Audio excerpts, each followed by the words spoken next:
হুসাইন রাদিয়াল্লাহু তাআলা আমার নবীর কাছে গেলে যাওয়ার পরে বলতে লাগলেন, ও হুসাইন, আমি তোমাকে কত ভালোবাসি, কত মহব্বত করি।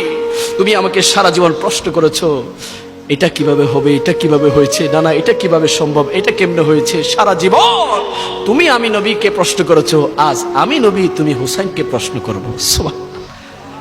হুসাইন রাদিয়াল্লাহু তাআলা বলতে লাগলেন, ইয়া রাসূলুল্লাহ, আমি কি আপনার প্রশ্নের জবাব দিতে পারবো? আমার তো ওই হিম্মত নাই আপনি নবীর প্রশ্ন জবাব দেওয়ার। আমার নবী বলতে লাগলেন, হুসাইন তুমি পারবে, তুমি পারবে। ইয়া রাসূলুল্লাহ, বলেন আপনার প্রশ্ন কি? রাসূলুল্লাহ বলতে লাগলেন, এক নম্বর প্রশ্ন হলো তোমার জন্য, বলো মান আনা, আমি কে, আমি কে, আমি নবীর পরিচয়টা তুমি বলো। হুসাইন রাদিয়াল্লাহু তাআলা বলতে লাগলেন, ইয়া রাসূলুল্লাহ, ইয়া হাবিবাল্লাহ, আমার জবান দিয়ে আপনার পরিচয় আমি কিভাবে দিব? যার আঙ্গুল মোবারকের ইশারায় আকাশের চাঁদ দুই ভাগ হয়ে যায়, যার কদম তুললে খোদার দিদারে মেরাজে চলে যায়, ওই নবীর পরিচয় আমি হুসাইন দিতে পারবো না। দুই নম্বর প্রশ্ন, বলো হুসাইন, বলো হুসাইন, আমার জিসিম মোবারক দেখতে কেমন, আমার শরীর দেখতে কেমন? হুসাইন রাদিয়াল্লাহু তাআলা বলতে লাগলেন, ইয়া রাসূলুল্লাহ, আপনার জিসিম মোবারকের পরিচয়, আপনার শরীর মোবারকের পরিচয় আমি হুসাইন কিভাবে দিব? যেই জিসিম মোবারকে, যেই শরীর মোবারকে জীবনে কখনো মাছি বসে নাই, মশা বসে নাই, যেই জিসিম মোবারকের পাসিনা মোবারক থেকে মেশকের চাইতে খুশবু বের হয়, ওই জিসিম মোবারকের পরিচয় আমি হুসাইন কিভাবে দিব?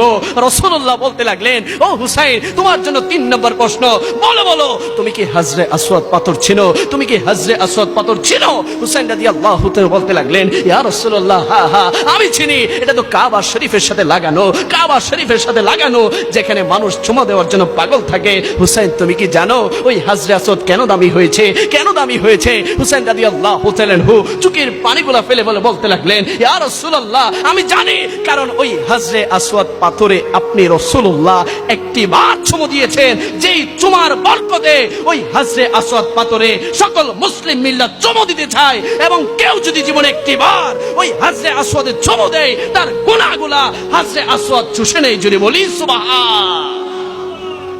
ও হুসাইন, ওই হাজরে আসওয়াদ পাথরে যদি আমি নবী একটি বার চুমু দেওয়ার কারণে এত দামি হয়, এত পজিশন হয়, এত মর্যাদাবান হয়, তুমি হুসাইন বলো আমি নবী তোমার শরীরে কতবার চুমু দিয়েছি, কতবার তোমার শরীরে আমি চুমু দিয়েছি?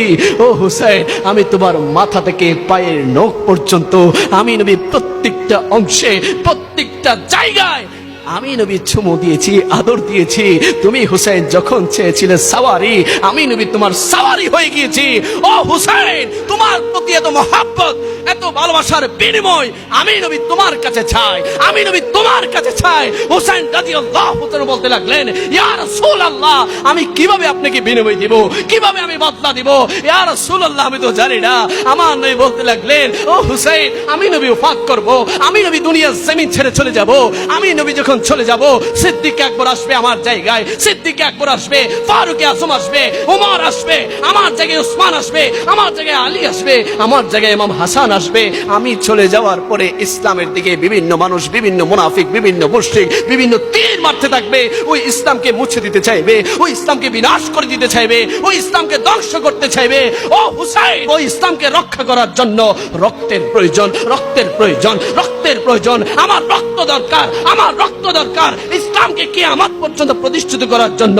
হুসাইন বললেন, ইয়া রাসূলুল্লাহ, আমি বুঝতে পারছি না কার রক্ত দরকার, কিসের রক্ত দরকার? আমার নবী বলতে লাগলেন, আমার সবচেয়ে প্রিয় জিনিস হচ্ছে তুমি হুসাইন, তুমি হুসাইন, তুমি হুসাইনের রক্তের প্রয়োজন। তুমি কি রক্ত দিতে পারবে আমি নবীর ইসলামকে জিন্দা রাখার জন্য? হুসাইন বললেন, লাব্বাইক ইয়া রাসূলুল্লাহ, লাব্বাইক ইয়া রাসূলুল্লাহ, লাব্বাইক ইয়া রাসূলুল্লাহ। আপনি নবীর ইসলামকে জিন্দা রাখার জন্য আমি হুসাইন আমার রক্ত দিতে প্রস্তুত আছি। চিৎকার দিয়ে বলি সুবহান। ওই হুসাইনকে আমরা সকলে ভালোবাসতে চাই কি চাই না? আওয়াজ বলে চাই কি চাই না?